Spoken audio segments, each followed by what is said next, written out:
প্রিয় দশম শ্রেণীর শিক্ষার্থী বন্ধুরা, তোমরা যারা 2025 সালে মাধ্যমিক ফাইনাল পরীক্ষা দেবে, তোমাদের জন্য আজকে একটি মধ্যশিক্ষা পর্ষদের দেওয়া জিওগ্রাফি সম্পূর্ণ একটি প্রশ্নপত্র নিয়ে আলোচনা করব। তোমরা এই প্রশ্নপত্রটি খুব সুন্দরভাবে অভ্যাস করবে। তোমরা দেখবে এখান থেকে টেস্ট পরীক্ষা থেকে 60 থেকে 70% প্রশ্ন হুবহু কমন পাবে এবং মুদ্রা কথা হলো ফাইনাল পরীক্ষা। তোমরা ফাইনাল পরীক্ষা তো এখান থেকে 50 থেকে 55% প্রশ্ন এখান থেকেই হুবহু কমন পাবে, এতটা কিন্তু বলে গেলাম। তো দেখে নাও, বিভাগ ক থেকে বিকল্প প্রশ্নগুলি থেকে সঠিক উত্তরটি নির্বাচন করে লেখো। এ কিন্তু 14 = 14। প্রথম প্রশ্নটি দেখো, মোস্ট ইম্পর্টেন্ট। যে প্রক্রিয়ায় ভূমির উচ্চতা বৃদ্ধি পায় তাকে কি বলে? তো দেখো সঠিক উত্তরটি হবে আরোহণ। ঘোড়ামারা দ্বীপটির বেশিরভাগ অংশ জলে ডুবে যাওয়ার প্রধান কারণ হলো, তো দেখো সঠিক উত্তরটি হবে ক্ষয় ও সমুদ্র জলতলের উচ্চতা বৃদ্ধি। Most important. 3 নম্বর দাগে প্রশ্নটি দেখো, পৃথিবী অ্যালবেডোর পরিমাণ প্রায়, তো দেখো সঠিক উত্তরটি হবে অপশন গ 34%। ঋতু পরিবর্তন দেখা যায় না, তো দেখো সঠিক উত্তরটি হবে নিরক্ষীয় জলবায়ুতে। পৃথিবীর মোট আয়তনে জলভাগ দ্বারা আবৃত অংশ প্রায়, তো দেখো সঠিক উত্তরটি হবে অপশন গ 71%। জোয়ার ভাটা প্রত্যেকের স্থায়িত্বকাল প্রায়, তো দেখো সঠিক উত্তরটি হবে 6 ঘন্টা। Most important. একটি চিকিৎসা সংক্রান্ত বজ্র হলো, সঠিক উত্তরটি হবে ইনজেকশন সিরিজ। ভারতের ক্ষুদ্রতম অঙ্গরাজ্যটির নাম কি? সঠিক উত্তরটি হবে গোয়া।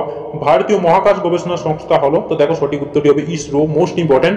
ভারতের শীতকালে প্রবাহিত প্রধান বায়ুটি হলো, তো দেখো সঠিক উত্তরটি হবে শীতল শুষ্ক উত্তর পূর্ব মৌসুমী বায়ু। Most important. তারপরে দেখো, উত্তর পশ্চিম ভারতে গ্রীষ্মকালে যে ধূলিঝড় দেখা যায় তা হলো, তো দেখো সঠিক উত্তরটি হবে আঁধি। ভারতে সর্বাধিক জলসেচ করা হয় যে পদ্ধতিতে, তো দেখো সঠিক উত্তরটি হবে কূপ ও নলকূপের সাহায্যে। 2011 সালে আদমশুমারি অনুযায়ী ভারতের জনঘনত্ব হলো, তো দেখো সঠিক উত্তরটি হবে 382 জন পার বর্গ কিমি। মোস্ট 14 নম্বর দাগে প্রশ্নটি দেখো, মোস্ট ইম্পর্টেন্ট। ডিগ্রি সিটি আরবি স্কেলে থাকে, তো দেখো সঠিক উত্তরটি হবে অপশন ঘ। এবং দেখো আমরা এখানে আরেকটি প্রশ্ন রেখেছি, মিলিয়ন সিটে আরবি স্কেল কত? তো দেখো এই দুটি প্রশ্নের মধ্যে থেকে তোমরা কিন্তু একটি প্রশ্ন হুবহু কমন পাবে, এতটা কিন্তু বলে গেলাম। তারপরে দেখো বিভাগ খ থেকে নিম্নলিখিত বাক্যগুলি শুদ্ধ হলে পাশে সু এবং অশুদ্ধ হলে পাশে অলেখ যে কোনো 6টি প্রশ্নের উত্তর দাও। এ কিন্তু 6 = 6। তো দেখো প্রথম প্রশ্নটি, সোনালী চতুর্ভুজ 5টি মেট্রো শহরকে যুক্ত করেছে, তো দেখো সঠিক উত্তরটি হবে অ। বারখান বালিয়াড়ি থেকেই শিব বালিয়াড়ির সৃষ্টি হয়, তো দেখো এটি হবে সু। ভারতে বিন্দু পর্বতটি হলো একটি স্তূপ পর্বত, এটি হবে সু। করমণ্ডল উপকূলে বছরে 2 বার বৃষ্টিপাত হয়, এটিও হবে সু। পৃথিবীর বৃহত্তম ম্যানগ্রোভ অরণ্য পশ্চিমবঙ্গের সুন্দরবন, এটিও হবে সু। মোস্ট ইম্পর্টেন্ট কিন্তু প্রত্যেকটি প্রশ্নই। ওজোন গ্যাস সূর্যের অতিবেগুনি রশ্মিকে শোষণ করে, এই প্রশ্নটি তোমরা নিশ্চয়ই কমেন্ট করে জানাবে। তেলেঙ্গানা ভারতের নবীনতম অঙ্গরাজ্য, এটি হবে সু। ভারতের সর্বাধিক জনঘনত্বপূর্ণ রাজ্য হলো পশ্চিমবঙ্গ, এটি হবে অ।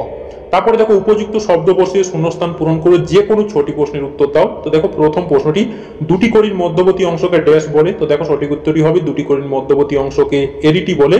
চীন সাগরে সৃষ্টি বিধ্বংসী ঘূর্ণিঝড়কে ড্যাশ বলে? তো দেখো সঠিক উত্তরটি হবে চীন সাগরে সৃষ্টি বিধ্বংসী ঘূর্ণিঝড়কে টাইফুন বলে। ক্যারিবিয়ান উপসাগরে সৃষ্টি ক্রান্তীয় ঘূর্ণয়ন বা ড্যাশ নামে পরিচিত? তো দেখো সঠিক উত্তরটি হবে ক্যারিবিয়ান উপসাগরে ক্রান্তীয় ঘূর্ণয়ন হেরিকেন নামে পরিচিত। রাজস্থানে মরুভূমি চলমান বালিয়াড়িগুলিকে ড্যাশ নামে পরিচিত? তো দেখো সঠিক উত্তরটি হবে রাজস্থানে মরুভূমি চলমান বালিয়াড়িগুলি ধিয়ান নামে পরিচিত। ড্যাশ শহরকে দক্ষিণ ভারতের ম্যানচেস্টার বলা হয়? দেখো সঠিক উত্তরটি হবে কোয়েম্বাটুর শহরকে দক্ষিণ ভারতের ম্যানচেস্টার বলা হয়। একটি বা দুটি শব্দ লেখো যে কোনো 6টি প্রশ্ন। দেখো পৃথিবীর দ্রুততম হিমবাহের নাম কি? Most important. তো দেখো সঠিক উত্তরটি হবে Jakobshavn. Most important. যেউচুভূমি দুটি নদী মধ্যবর্তী ব্যবস্থাকে পৃথক করে তাকে কি বলে? তো দেখো সঠিক উত্তরটি হবে জলবিভাজিকা। কোন সড়ক পথের মাধ্যমে দিল্লি, মুম্বাই, চেন্নাই ও কলকাতাকে যুক্ত করেছে? তো দেখো সঠিক উত্তরটি হবে স্বর্ণ চতুর্ভুজ মহাসড়ক। ভারতে কোন মৃত্তিকা কার্পাস চাষের পক্ষে আদর্শ? তো দেখো সঠিক উত্তরটি হবে কৃষ্ণ মৃত্তিকা। ভারতের সর্বোচ্চ গিরিপথের নাম কি? মানাপাস। Most important. ভারতে কফি গবেষণাগারটি কোথায় অবস্থিত? চিকমাগালুর। উদীয়মান শিল্প কাকে বলে? পেট্রো রাসায়নিক শিল্পকে। ভারতের দীর্ঘতম জাতীয় সড়কপথ কোনটি? তো দেখো সঠিক উত্তরটি হবে NH-44 এবং ভারতের ব্যস্ততম প্রাচীনতম সড়কপথটি হলো NH-2। মোস্ট ইম্পর্টেন্ট কিন্তু এই প্রশ্নগুলো তোমরা খুব সুন্দরভাবে অভ্যাস করবে। তোমরা দেখবে এখান থেকে হুবহু প্রশ্ন কমন পাবে। তারপর দেখো বাম দিকের সঙ্গে ডান দিক মিলিয়ে নিয়ে লেখো। দেখো এখানে অ্যান্সারটা করা হয়েছে। ইউট্রোফিকেশন এটা হবে জলজ প্রাণীর মৃত্যু। জেরোফাইট এটা হবে মরুভূমি। তাল এটা হবে হট। টিস্কো এটা হবে জামশেদপুরে। তো দেখো তোমরা এই প্রশ্নগুলো খুব সুন্দরভাবে দেখে নাও এবং এই প্রশ্নগুলো খুব সুন্দরভাবে অভ্যাস করো। তোমরা দেখবে এখান থেকে কমন পাবে। তারপর দেখো বিভাগ গ থেকে নিচের প্রশ্নগুলির সংক্ষিপ্ত উত্তর দাও। বিকল্প প্রশ্নগুলি লক্ষণীয়। 2 × 12 = 12। এখানে একটু ভুল রয়েছে, এখানে হবে 2 × 6 = 12। প্রত্যেকটি প্রশ্নের মান 2। তো দেখো প্রথম প্রশ্নটি, বৈপরীত্য উষ্ণতা কাকে বলে, এই প্রশ্নটি কিন্তু ভীষণভাবে একটি গুরুত্বপূর্ণ প্রশ্ন। সব নদীতে বদ্বীপ দেখা যায় না কেন, বা সব নদীতে বদ্বীপ গঠিত হয় না কেন, এই প্রশ্নটি মোস্ট ইম্পর্টেন্ট। জেট বায়ুর দুটি বৈশিষ্ট্য উল্লেখ করো। ধারণ ও বাহিকা কি? তরল বজ্র বলতে কি বোঝো? তারপরে দেখো বজ্র ব্যবস্থাপনা বলতে কি বোঝো? সামাজিক বন সৃজন বলতে কি বোঝো? অনুসারী শিল্প কি? দুন বলতে কি বোঝো? সোনালী চতুর্ভুজ বলতে কি বোঝো? ইউট্রোফিকেশন বলতে কি বোঝো? সেন্সর কি? ভূবৈচিত্র্য এখন সূচক মানচিত্র কি? তো দেখো এই যে প্রশ্নগুলো বললাম, এই প্রশ্নগুলো কিন্তু ভীষণভাবে গুরুত্বপূর্ণ প্রশ্ন। তোমরা এই প্রশ্নগুলো খুব সুন্দরভাবে অভ্যাস করো, তোমরা দেখবে এখান থেকে কমন পাবে, এতটা কিন্তু বলে গেলাম। তারপরে দেখো বিভাগ ঘ থেকে নিচের প্রশ্নগুলির সংক্ষিপ্ত ব্যাখ্যামূলক উত্তর দাও। বিকল্প প্রশ্নগুলি লক্ষণীয়। 3 × 4 = 12। তোমরা এখান থেকে 100% হুবহু প্রশ্ন কমন পেয়ে যাবে। দেখে নাও, গিরিখাত ও ক্যানিয়নের মধ্যে পার্থক্য লোক, এই প্রশ্নটি 100% এটি কমনযোগ্য প্রশ্ন। অথবাটি দেখো, নদীর মোহনায় বদ্বীপ গড়ে ওঠার অনুকূল পরিবেশগুলি লেখো, মোস্ট ইম্পর্টেন্ট। বজ্র ব্যবস্থাপনায় 3R ও 4R এর গুরুত্ব লেখো। বজ্র ব্যবস্থাপনায় শিক্ষার্থীদের ভূমিকা রাখা লেখো, এই প্রশ্নটি কিন্তু 100% এটি কমনযোগ্য প্রশ্ন। জলপথকে উন্নয়নের জীবনরেখা বলা হয় কেন? ধাপ চাষ ও ফালি চাষের মধ্যে পার্থক্য লেখো। সানসিন ক্রোনাস উপগ্রহ ও জিওস্টেশনারি উপগ্রহের মধ্যে পার্থক্য লেখো।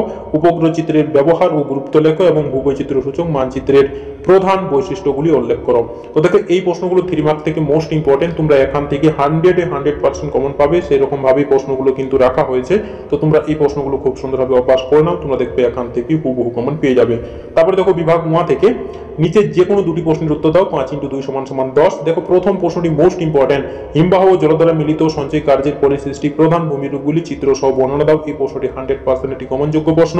বায়ুমণ্ডলের ট্রপোস্ফিয়ার ও স্ট্র্যাটোস্ফিয়ার সম্পর্কে সংক্ষেপে আলোচনা করো, এই প্রশ্নটিও মোস্ট ইম্পর্টেন্ট। চিত্র সহ জোয়ার ভাটার সৃষ্টির কারণগুলি আলোচনা করো।